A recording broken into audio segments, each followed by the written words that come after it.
All right, it's game day down in Auburn, Alabama, Jordan-Hare Stadium, where Auburn will be taking on Kent State out of Ohio. Kennard Vernon Stewart here for the podcast. Right before this particular football game, we're going to talk about some of the keys to success for the Auburn Tigers coming into this game. Now, no offense to Kent State, but this one is all about Auburn. Auburn is the number 8 team in the country. Kent State has not beaten a Power 5 team in the most memorable piece of history. So, Kent State really just hasn't had a lot of success. You're talking about a team riddled with 3-9, 2-10 seasons, 1 win in the MAC conference. Just not a very successful football program. And, catching Auburn right before the SEC play starts against Texas A&M. Going to be interesting really just to see how Auburn executes in this particular game. I think some of the keys for Auburn to be successful in this particular game is, number one, we need a little bit more than poise than Bo Nix. Bo Nix shows the poise. He shows all the outside tangibles that it takes to be a good leader, to be a good quarterback in the SEC. But now it's time to turn that poise into genuine confidence. And what I mean by genuine confidence is you have that trust factor. Confidence, actually, the root word comes from the root fidere, which means to trust, which means to have trust in. So at this point, does Bo Nix trust his offensive line? Does Bo Nix trust his wide receivers to make the plays? Does he trust the progression on the football field? And up to this point, consistently, I don't think he does, which is why he's doing some of the things that he's doing. Now it's time for Bo Nix to really have that, start to develop a genuine trust factor with this particular offense so he can yield a better result. Because you're talking about a quarterback, 5-star recruit. We don't expect him to be Joe Montana just yet, but a 47%, completion percentage is just not where Bo Nix needs to be if he wants to be successful this particular season. What I expect from Bo Nix in this particular game and what needs to happen in this particular game is especially the wide open throws. You got to connect on those. Is a 5-star recruit, true freshman or not, you got to make those throws. Also continuing to learn the progression of the offensive line. There are a lot of plays where the offensive line provides him with a nice pocket, but he flees the pocket a little bit too fast. That's where that trust factor comes in. Trust that the offensive line is putting you in a position to be successful with the passing game.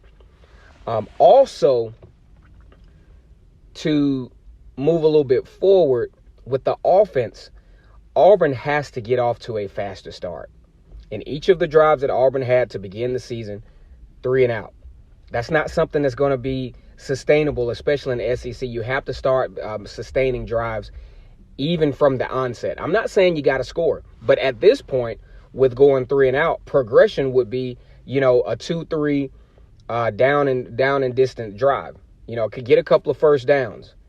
Start to get some rhythm going on the initial drive instead of playing from behind. I think that's something that's hurt Auburn. Also, establish a more effective game in the first half.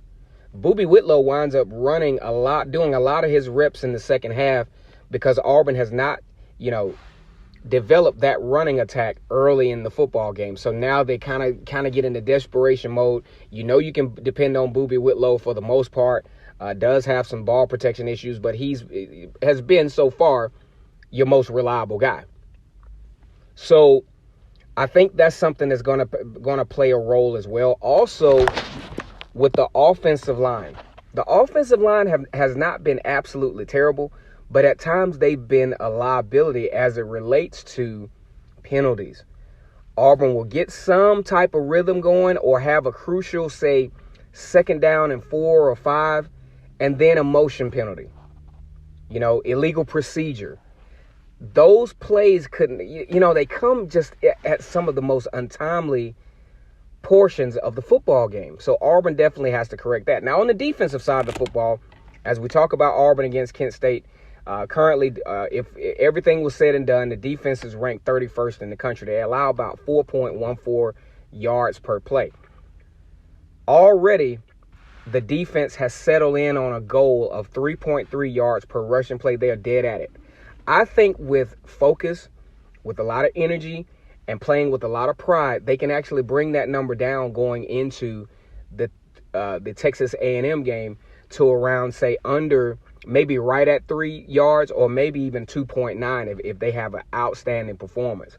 I also think this is an opportunity for the defense to really start to get a little bit more aggressive, create a little bit more consistent pressure on the quarterback, and impose that upfront dominance that we've been waiting for all season. And I think Kent State is a good enough opponent to do so. They're struggling at quarterback, don't know who's going to start, whether Woody Barrett's going to start or not.